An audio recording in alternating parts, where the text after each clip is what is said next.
ಮತದಾರರ ಪಟ್ಟಿ ತೀವ್ರ ಪರಿಷ್ಕರಣೆ ಎಸ್ಐಆರ್ ಕ್ರಮದಿಂದ ಕೇವಲ ಮುಸಲ್ಮಾನರಿಗೆ ಮಾತ್ರ ತೊಂದರೆಯಾಗುವುದಿಲ್ಲ.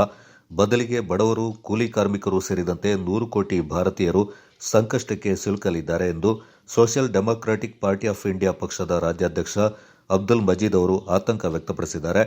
ಎಸ್ಡಿಪಿಐ ವತಿಯಿಂದ ನಗರದ ಗಾಂಧಿ ಮೈದಾನದಲ್ಲಿ ನಡೆದ ಜನಾಗ್ರಹ ಸಮಾವೇಶದಲ್ಲಿ ಪಾಲ್ಗೊಂಡು ಮಾತನಾಡಿದ ಅವರು, ಎನ್ಆರ್ಸಿ ವಿಚಾರ ಕೋರ್ಟ್ನಲ್ಲಿರುವ ಕಾರಣ ಚುನಾವಣಾ ಆಯೋಗದ ಮೂಲಕ ಹಿಂಬಾಗಿಲಿನಿಂದ ಎಸ್ಐಆರ್ ಪರೀಕ್ಷೆಯನ್ನ ಒಡ್ಡಲಾಗಿದೆ. ಇದರಿಂದ ಬಡವರು, ಕೂಲಿ ಕಾರ್ಮಿಕರು ಮತದಾನದ ಹಕ್ಕನ್ನು ಕಳೆದುಕೊಳ್ಳಲಿದ್ದಾರೆ. ಈ ಹಿಂದೆ ಕಪ್ಪು ಹಣವನ್ನು ಹೊರತರಲು ಮತ್ತು ಭಯೋತ್ಪಾದನೆಯನ್ನ ತಡೆಯಲು ನೋಟ್ ಬ್ಯಾನ್ ಮಾಡುವುದಾಗಿ ಹೇಳಿ ನೋಟ್ ಬ್ಯಾನ್ ಮಾಡಲಾಯಿತು. ಆದರೆ ಕಪ್ಪು ಹಣ ಪತ್ತೆಯಾಗಲಿಲ್ಲ, ಭಯೋತ್ಪಾದನೆ ಕಡಿಮೆಯಾಗಲಿಲ್ಲ. ಇದೀಗ ನುಸುಳುಕೋರರನ್ನ ಪತ್ತೆ ಮಾಡಲು ಎಸ್ಐಆರ್ ತರಲಾಗಿದೆ ಎಂದು ಹೇಳ್ತಾ ಇದ್ದಾರೆ. ಇದೊಂದು ಮೂರ್ಖತನದ ನಿರ್ಧಾರವಾಗಿದೆ. ಎಸ್ಐಆರ್ ಎನ್ನುವುದು ತೀವ್ರ ಪರಿಷ್ಕರಣೆ ಪ್ರಕ್ರಿಯೆಯಲ್ಲ. ಇದು ಜನರನ್ನ ತೀವ್ರ ನಿಗಾ ಘಟಕಕ್ಕೆ ತಳ್ಳುವ ಮತ್ತು ಪೌರತ್ವದ ಅಗ್ನಿ ಪರೀಕ್ಷೆಗೆ ಒಡ್ಡುವ ಅಪಾಯಕಾರಿ ಕ್ರಮವಾಗಿದೆ ಎಂದು ಆರೋಪಿಸಿದರು. ತಮಿಳುನಾಡಿನಲ್ಲಿ ಎಸ್ಐಆರ್ ಪ್ರಕ್ರಿಯೆಯಿಂದಾಗಿ 90 ಲಕ್ಷ ಮಂದಿ ಮತದಾನದ ಹಕ್ಕಿನಿಂದ ಹೊರಬಂದಿದ್ದಾರೆ. ಇವರೆಲ್ಲ ಮುಸಲ್ಮಾನರಲ್ಲ.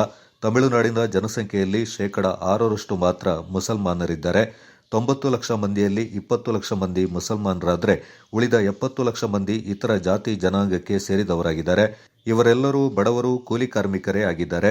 ಈ ಕ್ರಮದಿಂದ ಮುಸಲ್ಮಾನರಿಗೆ ಮಾತ್ರ ತೊಂದರೆ ಎಂದು ಯಾರೂ ಭಾವಿಸಬಾರದು. ಆದ್ದರಿಂದ ಇದರ ವಿರುದ್ಧ ಸರ್ವ ಜನರು ಜಾಗೃತರಾಗಬೇಕೆಂದು ಕರೆ ನೀಡಿದರು. ಮಡಿಕೇರಿ ಶಾಸಕ ಡಾ ಮಂತ್ರಗೌಡ ಅವರು ವಿಧಾನಸಭೆಯಲ್ಲಿ ಅಸ್ಸಾಂ ಕಾರ್ಮಿಕರು ಹೆಚ್ಚಾಗಿದ್ದಾರೆ, ಗೃಹ ಇಲಾಖೆ ಕ್ರಮ ಕೈಗೊಳ್ಳಬೇಕು ಎಂದು ಚರ್ಚಿಸಿದ್ದಾರೆ. ಆದರೆ ಇದಕ್ಕೂ ಗಂಭೀರವಾದ ಸಮಸ್ಯೆಗಳು ಕೊಡಗನ್ನ ಕಾಡ್ತಾ ಇವೆ. ನಿವೇಶನ ಮತ್ತು ವಸತಿಗಾಗಿ ಸಾವಿರಾರು ಬಡವರು ಅರ್ಜಿ ಸಲ್ಲಿಸಿ ವರ್ಷಗಳೇ ಕಳೆದಿವೆ. ಆದರೆ ಜಿಲ್ಲೆಯ ಶಾಸಕರು ಅಕ್ರಮ ಸಕ್ರಮ ಸಮಿತಿಯಲ್ಲಿ ಸಕ್ರಮಗೊಳಿಸಲು ಯಾವುದೇ ಕ್ರಮ ಕೈಗೊಂಡಿಲ್ಲ ಅಂತ ಅಬ್ದುಲ್ ಮಜೀದ್ ಆರೋಪಿಸಿದರು.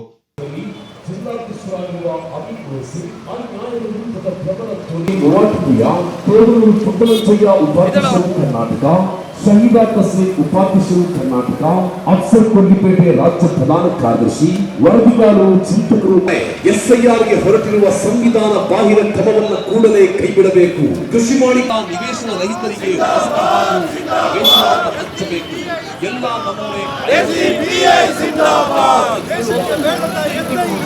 ದೇಶಕ್ಕೆ ಬೇಡದ ಎಸ್ಐಆರ್.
ವಿವಿಧ ಸಮಸ್ಯೆಗಳಿಗೆ ಪರಿಹಾರಕ್ಕಾಗಿ ನಾವು ಈ ದಿನ ಬೃಹತ್ ಜನಾಗ್ರಹ ಅದೇ ರೀತಿಯಲ್ಲಿ ಜಿಲ್ಲಾ ಸದಸ್ಯರ ಹಾಗೂ ಜಿಲ್ಲಾ ಉಪಾಧ್ಯಕ್ಷರಾಗಿರುವಂತಹ ಜಿಲ್ಲಾ ಯೋಜನಾ ಸಮಿತಿ ಸದಸ್ಯರಾಗಿರುವಂತಹ ಹಾಗೂ ನಗರ ಸಮಿತಿ ಸದಸ್ಯರಾಗಿರುವಂತಹ ಮನ್ಸೂರ್ ಹಾಗೂ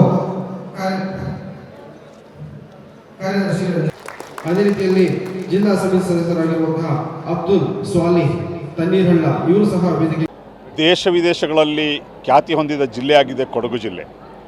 ಕೊಡಗು ಜಿಲ್ಲೆ ಈ ದೇಶಕ್ಕೆ ತನ್ನದೇ ಆದಂಥ ಕೊಡುಗೆಗಳನ್ನು ಕೊಟ್ಟ ಒಂದು ನೆಲವೀಡು. ಕರ್ನಾಟಕದ ಕಾಶ್ಮೀರ ಎಂದು ಕರೆಯಲ್ಪಡುವಂಥ ಈ ಕೊಡಗು ಜಿಲ್ಲೆಯ ಜ್ವಲಂತ 106 ಸಮಸ್ಯೆಗಳಿದೆ. ಆ ಜ್ವಲಂತ ಸಮಸ್ಯೆಗಳು ಒಂದು ವಿಧಾನಸಭೆಯಲ್ಲೂ ಚರ್ಚೆ ಆಗ್ತಾ ಇಲ್ಲ, ವಿಧಾನಸಭೆ ಹೊರಗೂ ಚರ್ಚೆ ಆಗ್ತಾ ಇಲ್ಲ, ಜನವಲಯದಲ್ಲೂ ಕೂಡ ಚರ್ಚೆ ಆಗ್ತಾ ಇಲ್ಲ.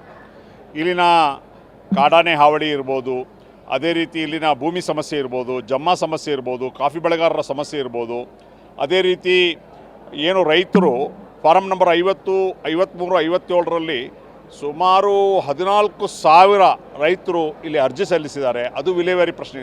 ಈ ರೀತಿ ಕೊಡಗಿನ ಜ್ವಲಂತ ಸಮಸ್ಯೆಗಳು ವಿಧಾನಸಭೆಯಲ್ಲಿ ಚರ್ಚೆ ಆಗಬೇಕಾಗ್ತು, ಅಲ್ಲಾಗ್ತಾ ಇಲ್ಲ, ಅಂದರೆ ಹೊರಗೂ ಕೂಡ ಚರ್ಚೆ ಆಗ್ತಾಯಿಲ್ಲ. ಆ ಉದ್ದೇಶಕ್ಕೆ ಇವತ್ತು social democratic party of India Kodagu ಜಿಲ್ಲಾ ವತಿಯಿಂದ ಒಂದು ಜನಾಗ್ರಹ ಸಮಾವೇಶವನ್ನಂತಲ್ಲಿ ಮಾಡಿ ಇವತ್ತು ಕೊಡಗಿನ ಜ್ವಲಂತ ಸಮಸ್ಯೆಗಳ ಬಗ್ಗೆ ಇಲ್ಲಿ ಚರ್ಚೆ ಆಗ್ತದೆ ಮತ್ತು ಈ ಒಂದು ಕೊಡಗಿನ ಜನತೆಯ ಪರವಾಗಿ ಸರ್ಕಾರದ ಮುಂದೆ ನಮ್ಮ ಜನಾಗ್ರಹಗಳನ್ನು ಕೂಡ ನಾವು ಇಡಲಿದ್ದೇವೆ.